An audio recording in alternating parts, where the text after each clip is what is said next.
Hello बच्चों, चलिए प्रश्न देखते हैं।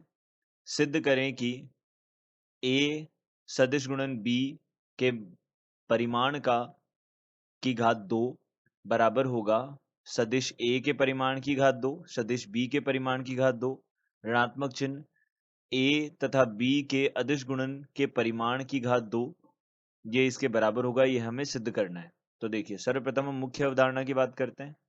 तो मुख्य अवधारणा यहाँ क्या होगी यह देख लेते हैं। तो मुख्य अवधारणा के अनुसार यहाँ a क्रॉस b जो है, यानी कि a सदिश गुणन b जो है वह किसको प्रदर्शित करता है। देखिए, परिमाण a, परिमाण b, परिमाण a सदिश, परिमाण b सदिश और साइन थीटा n कैप को प्रदर्शित करता है। n कैप यहाँ पे क्या है, इकाई सदिश है। इकाई सदिश जो कि क्या है, a और b को रखने वाले प्लेन के, रखने वाले समतल के लंबवत सदिश है।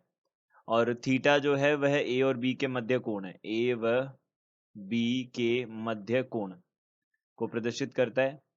यह हो गया। अब देखिए, यहां से a अदिश गुणन b जो है वह किसको प्रदर्शित करता है, a b, और यहां से cos थीटा को प्रदर्शित करता है, जहां थीटा क्या है, a और b के मध्य का कोण है। तो इनका हम यहाँ पे उपयोग करेंगे। तो देखिए, सर्वप्रथम हम क्या करते हैं, यहाँ पे दायां भाग लेके चलते हैं। तो देखिए, दायां भाग क्या बोलता है, परिमाण a की घात 2, परिमाण b की घात 2 और माइनस a डॉट b है। इसे हम यहाँ पे a डॉट b यानी कि अदिश गुणन है। तो यहाँ पे इसको हल करते हैं। तो a का परिमाण, a के परिमाण का स्क्वायर, a सदिश के परिमाण का स्क्वायर, b सदिश के परिमाण का स्क्वायर, ऋणात्मक चिन्ह। यहाँ पे अब इसे क्या लिख सकते हैं, a का परिमाण, b का परिमाण cos थीटा लिख सकते हैं, और इसकी घात कितना है, 2 है। तो यहाँ देखिए, a के परिमाण की घात 2, b के परिमाण की घात 2 और माइनस यहाँ से a के परिमाण की घात 2, b के परिमाण की घात 2 और cos की घात 2 कितना हो जाएगा, cos की घात 2 थीटा हो जाएगा। अब देखिए, यहाँ से हम उभयनिष्ठ ले लेते हैं। तो a के परिमाण की घात 2, b के परिमाण की घात 2 को कॉमन ले लिया, उभयनिष्ठ ले लिया, तो 1 माइनस कॉस की घात 2 थीटा बनेगा। तो साइन की घात 2 थीटा प्लस कॉस की घात 2 थीटा हमारे पास 1 होता है। तो 1 माइनस कॉस की घात 2 थीटा क्या बनेगा, साइन की घात 2 थीटा बनेगा। तो यहाँ पे ये बन जाएगा, साइन की घात 2 थीटा बन जाएगा।